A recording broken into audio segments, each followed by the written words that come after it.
지금까지 시장 2600선 부근에서 아직까지 좀 왔다 갔다 하는 예. 모습인데요. 현재까지 시장이 보내고 있는 시그널 어떤 거라고 보세요? 예, 일단 이제 오늘 시장을 좀 보면서 이제 시장을 보는 비관적인 분위기가 약간은 좀 돌아서지 않겠는가. 일단 좀 그렇게 좀 생각해 볼 수가 있을 것 같은데 저는 개인적으로 시장을 그렇게 비관적으로 보지는 않았거든요.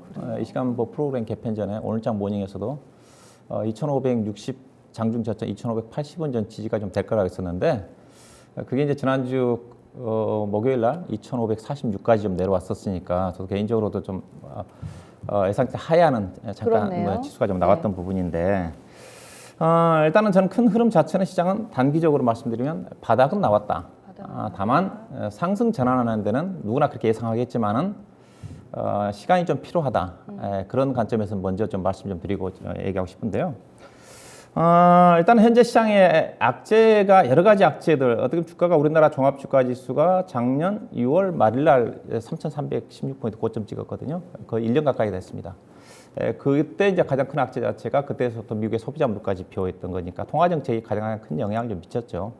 지금도 그 영향을 좀 미치고 있는 거고 물가 지표가 워낙 높게 나오다 보니까 여기다가 최근에 이제 올해 들어서 우크라이나 사태로 인한 이 부분 자체가 더 기름을 부은 거죠. 인플레이션 우려감이 부각된 상황에서 러시아 우크라이나 전쟁으로 인해 가지고 원자재까지 급등을 하니까 물가 지표가 예상보다 더 가파르게 올라가고 그러다 보니까 연준의 통화 정책 속도 자체가 가파르게 진행되고 있는 것 자체가 현재까지 흐름이지 않습니까?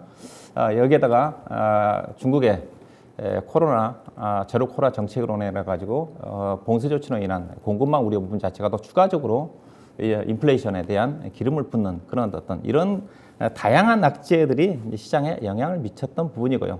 이제 향후에 이런 어떤 악재 부분 자체는 어느 정도 완화가 되는 시점에서는 이제 시장이 긍정적으로 반영할 수 있는 그런 시점이다. 그렇게 볼 수가 있겠죠. 오늘 같은 경우도 파월 부장 발언 자체는 여전히 외파적이었습니다. 외파적인 발언. 인플레이션이 잡힐 때까지 금리 인상을 주저하지 않겠다고 그랬으니까 다만 이제 우리가 걱정했던 것 자체는 가파르게 금리가 인상이 좀 되니까 경기가 침체로 가지 않겠는가. 즉 물가는 올라가는데 금리는 물가는 올라가는데 경기는 안 좋아지는 스태그플레이션 우려감 자체가 최근에 시장의 악재로 반영이 됐던 거거든요. 결국은 이제 이런 어떤 요인들 물가 불안과 관련된 러시아 우크라이나와 전쟁 부분 자체도 조만간 언젠가는 끝날 거고요. 그다음에 중국의 봉쇄 조치 자체도 결국은 점차적으로 지금 코로나가 점차적으로 좀 안정을 찾아가고 있는 국면이기 때문에 결국은 봉쇄 조치를 완화하지 않겠습니까? 이런 것들은 이제 긍정적으로 허재로 좀 작용하지 않겠는가 뭐 그랬던 부분인데 일단 시장의 관심은 지금 이제는 이런 악재들보다는 이제 경기 쪽에 집중돼 있는 거예요. 지난주부터는 시장 자체는 그 전까지는 물가가 워낙 높다 보니까 가파른 금리 정책에 대한 우려감이었던 건데 지금 이제 시장의 관심은 물가보다는 경기에 관심이 쏠려 있는 것 같습니다. 오늘 간밤에 미국 시장이 올랐던 것 자체는 파월 의장의 매파적인 발언, 그래도 발언보다는 미국의 소매 판매 지표 자체가 나쁘지가 않았다. 0.9% 나왔지 않습니까? 예상치에 뭐 부합하는 정도였거든요. 근데 4개월 연속 40년 만에 인플레이션을 불구하고 소매 판매 지표 자체가 전달에 비해서 좋아지고 있다. 이런 어떤 부분들이 한호를 했던 거거든요. 그래서 파월 의장의 그런 매파적인 발언에 불구하고 2분기에도 미국의 경기가 성장을 할 거다. 침체까지는 가지 않을 거다. 이런 것들이 간밤에 이제 미국 시장에서 긍정적으로 반응을 했다고 좀 볼 수가 있을 것 같은데 그렇다면 이런 다양한 악재들이 글로벌 증시에 그동안 어떤 영향을 좀 미쳤는지 주요국들 증시 하락률을 제가 좀 표를 좀 만들어 봤는데요. 보시면 나스닥 시장이 가장 많이 빠지지 않습니까? 미국이 많이 밀렸네요. 이게 나스닥 시장은 작년 아마 10월 달 정도 고점 찍었을 겁니다.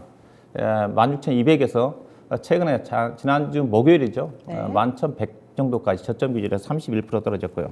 그 다음에 이제 우리나라 코스피와 중국 상해 종합주가지수 코스닥 시장이 지난주에 저점이 좀 나오면서 약 23% 정도 전후. 중국은 작년도에 이제 저점을 찍었고요. 올해 들어서는 약간 반등을 하고 있는 쪽인데, 그 다음 유럽 증시, 유럽 스탁 지수는 20% 정도 언저리 정도. 유럽 증시는 최근에 저점을 안 찍었죠. 3월 초에 찍었거든요. 우크라이나 사태로 인해 가지고. 그 다음에 이제 최근에 우리나라 비싸게 저점이 나왔던 게 대만 증시인데, 이게 20 평균 나스닥 시장이 30% 빠졌고요. 그 다음에 코스피 지수가 코스닥 시장이 23% 빠졌는데, 그러면 과거에 2000년도 이후에 역사적인 하락 국면 쪽에서 주가가 얼마만큼 빠졌느냐 보면 알 수가 있을 것 같은데 다음 표를 보시면 2000년도 이후에 굵직한 이슈에 따라 가지고 주가 하락이 좀 나와 있는데 2000년도에 이제 우리나라 IMF 때 가장 많이 빠졌죠. 그때 67.8% 빠졌고, 그다음에 2000년도 초반 IT 버블 때 그다음에 55% 빠졌고, 그다음에 2001년도에 LG 카드라든가 애원 카드가 부도나면서 카드 드라이 있었거든요. 그때 이제 빠졌지 않습니까? 그다음에 이제 글로벌 금융위기 때 54.5% 빠졌고, 근래에 들어서 이제 코로나로 인해 가지고 42.1% 빠졌는데, 그걸 제외하고는 보시면 제외하고 보시게 되게 되면 예외적인 굵직한 외에 보면 대체적으로 하락률이 26%가 넘지 않습니다. 그렇죠, 보면요, 대체적으로. 네, 경기 사이클상 하락 구면서. 근데 최근에 코스피 지수가 23.2% 빠졌다는 거죠. 이게 굵직한 큰 이슈 아니고선 대체적으로 25%, 30% 정도가 크게 하야지 않는 선에서 조정이 마무리가 좀 됐다. 이런 어떤 부분들을 좀 볼 필요가 있지 않겠는가. 뭐 그렇게 좀 봐야 될 것 같고요. 그 다음에 달러 인덱스 그렇죠. 달러 올랐어요. 인덱스를 좀 봐야 네, 될 것 같은데, 간밤에 표를 좀 보시게 되면 달러 인덱스가 비교적 큰 폭으로 떨어졌어요. 0.8% 정도 급락이 나왔으니까. 왜냐하면 달러 인덱스가 지금 아주 중요한 거거든요. 왜냐하면 우리나라 현재 시장의 수급의 주체는 외국인입니다. 그렇죠. 달러 인덱스에 따라 가지고 흐름에 따라 가지고 원달러 환율이 연동이 좀 되는 거고, 그에 따라서 외국인 수급을 결정할 수 있는 건데, 이제 오늘 당장 영향을 미치겠죠. 달러가 최근에 105 근처 인덱스까지 올라갔다가 103 정도까지 비교적 큰 폭으로 떨어졌거든요. 달러는 어떻게 봐야 되느냐? 결국은 최근에 미국의 금리 속도가 빨라지는 거니까 그게 이제 반영이 되면서 달러가 강세를 보였던 건데, 그럼 향후에 달러의 인덱스에 포함되는 것에서 가장 큰 비중을 차지하고 있는 게 유로화지 않습니까? 유로화, 파운드와 그다음에 엔화, 그다음에 중개 위안화가 포함이 되어 있는데, 결국은 이제 유로화를 봐야 될 것 같은데, 유로 중앙은행이 지금 7월 달에 금리 인상을 지금 예고하고 있는 상태입니다. 그러면 유로화가 강세를 보일 가능성이 크거든요. 그러면 달러는 상대적으로 약세를 보일 가능성이 크거든요. 그렇게 본다면 달러에 비교적 큰 폭으로 좀 더 추이를 봐야 되겠지만은, 그러면 이제 우리나라 원달러 환율을 좀 봐야 되겠죠. 어제 차트를 좀 보시게 되면 어제 원달러 환율이 비교적 큰 폭으로 음봉이 떨어졌습니다. 그렇죠. 그러면 오늘 또 추가적으로 달러의 하락에 따라 가지고 원달러 환율은 하락할 가능성이 크거든요. 오늘 아마 1260원대까지 볼 수가 있을 것 같아요. 그러면 결국은 달러가 원화가 고점을 찍고 원화가 강세를 보여야지 외국인 수급이 좋아지면서 국내 수급이 좋아지는 거니까, 그렇게 보면 오늘 원화의 강세 전환과 함께 외국인 수급이 긍정적으로, 최근에 현물을 보게 되면 매수는 안 하고 있지만은 매도 규모 자체가 큰 폭으로 많이 떨어진 상태거든요. 외국인 수급에 긍정적인 영향을 미칠 수 있는 요인으로 작용하지 않겠는가. 그래서 달러는 추가적으로 유로화 강세로 인해 가지고 상승이 제한적인 가능성이 크다. 물론 달러가 현재로서 급격히 떨어지지는 않을 겁니다. 고점만 돌파하지 않는다 한다면 원달러 환율이 최근에 1230원 돌파하지 않겠는가, 그랬던 우려감이 있었던 건데, 워낙에 안정적인 흐름과 함께 외국인 수급에 긍정적인 영향을 미칠 수 있는 요인으로 작용하지 않겠는가, 이런 부분을 좀 보셔야 될 것 같고요. 그 다음에 이제 국내로 돌아와서, 저는 이제 국내 증시 자체가 하방이 지지가 되는 점 자체는 펀더멘탈 측면인데, 보시게 되게 되면 이제 국내 최근에 1분기 실적 발표 이후에 국내 기업들의 순이익이 상향 조정되고 있습니다. 실적 발표되기 전에는 우리나라 올해 단기 순이익 전망치가 178조 원이었거든요. 근데 최근에 실적 발표 이후에 184조 원 정도까지 올라가고 있습니다. 아, 더 올라갔네요. 그렇죠. 이 실적이 올라간 국면 쪽에서 주가는 쉽게 떨어지지 않거든요. 미국 같은 경우도 최근에 실적 발표 이후에 S&P 기업 기준에서 10종목 중에 8종목 실적 좋지 않습니까? S&P 같은 경우도 올해보다는 내년도도 실적 증가, EPS가 증가되더라고요. 내년도까지 미국의 시장도 실적 증가된다 한다면 일각에서 우려하고 있는 경기 침체로 인한 경기 침체로 인한 결국 기업들 실적이 안 좋아질 건데, 그럴 우려감 자체는 아니지 않겠는가. 이런 어떤 부분들이 하방의 지지가 될 수 있는 흐름으로 작용하지 않겠는가. 그래서 앞서 얘기했다시피 이러한 다양한 악재들이 반영이 좀 됐고, 이런 펀더멘탈 자체가 튼튼한 부분이기 때문에 지수는 어느 정도 지난주 목요일날 있었던 2,546포인트 정도의 저점은 형성될 가능성이 크다.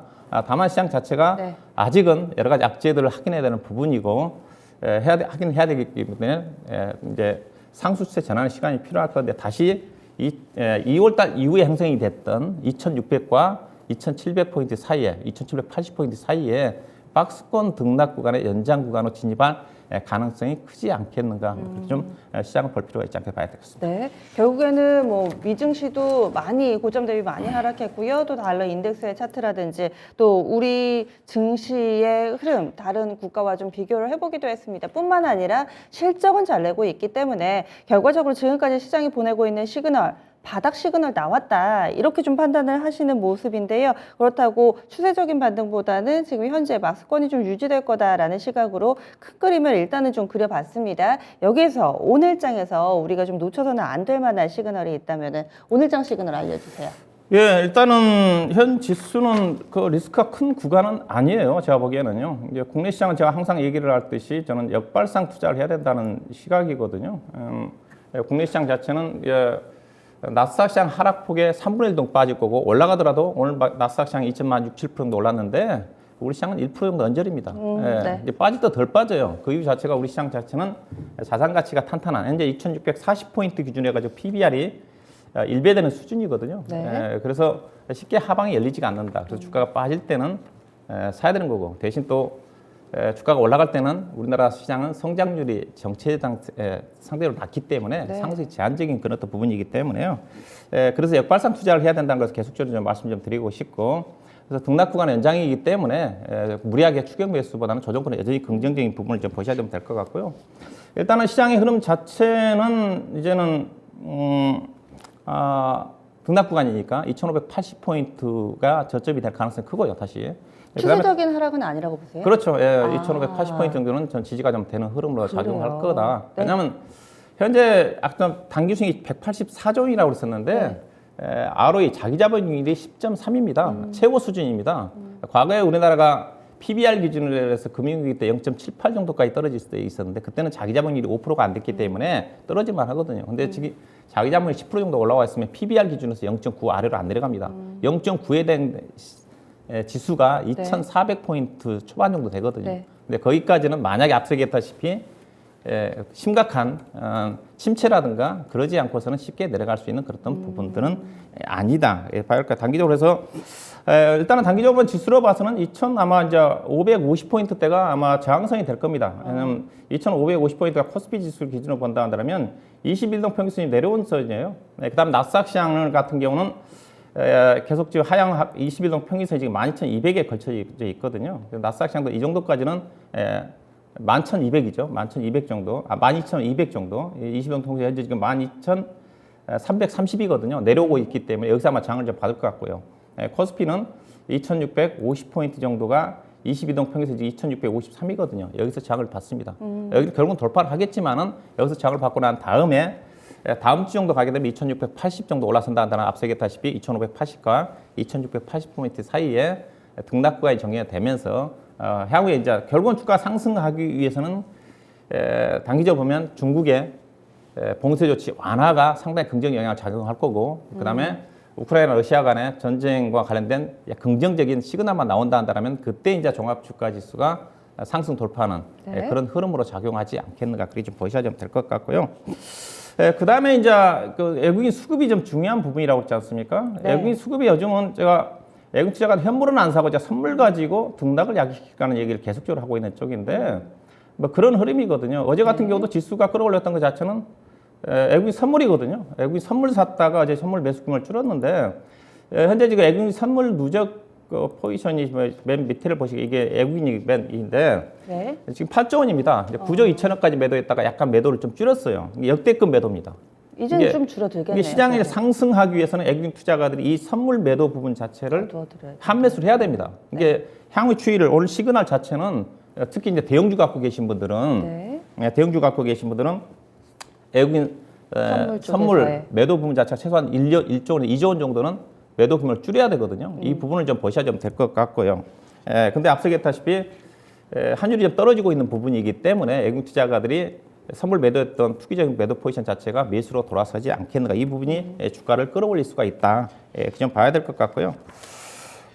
지금 이제 변동성 장세가 이제 좀 완화가 좀 되겠지만은 그래도 변동성 장세에서 우리가 이길 수 있는 것 자체는 실적이거든요. 네. 저는 이제 국내 기업 최근에 이제 시장을 나쁘게 보지 않는 것 자체는 국내 기업들 실적들이 워낙 좋습니다. 네. 예, 워낙 좋은 부분인데 그럼 이 업종들 어떤 거 있는지 그렇죠. 바로 실적 좋은 좀- 업종으로서는 이번 보게 되면 크게 보면 의류, 네. 해운, 철강, 정유, 상사, 그다음에 코스닥 시장으로 따지면 패키지 기판, 의료기기 쪽입니다.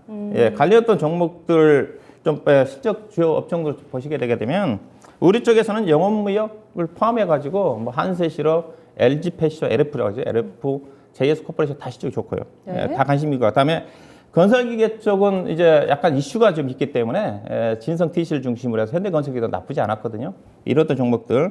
그다음에 정유 쪽에서는 여전히 주가가 올라왔지만은 주가 뭐 PR 밸류 맨 오른쪽에 제가 PR 적어놨지 않습니까? 네. PR 보시다시피 뭐 평균 2배, 3배짜리가 수두룩합니다. 그렇네요. 이런 종목을 보게 되면 국내 주가가 싸다는 거죠. 주가가 올라 이런 종목들이 최근에 상당히 강세를 보였던 종목임에도 불구하고 정유, 철강, 해운 네, 뭐 그다음에 있죠. 해운 네. 업종에 대한해운, 그다음에 상사 쪽들은 LX센트에 다 좋고 뭐 이들 종목들, 그다음에 2차 전지 후성은 어제 많이 올랐지만은 여전히 상대적으로 싸니까 이들 종목 쪽에 관심에 좀 포커스를 좀 보고 네. 접근할 필요가 있지 않겠나. 그다음에 이제 한 가지 더 붙이면 네. 바이든 대통령이 이번 주말에 방한하기 그쵸. 때문에 투자와 관련된 미국 시장에 오늘 뭐 반도체 관련 종목들이 많이 올랐지 않습니까?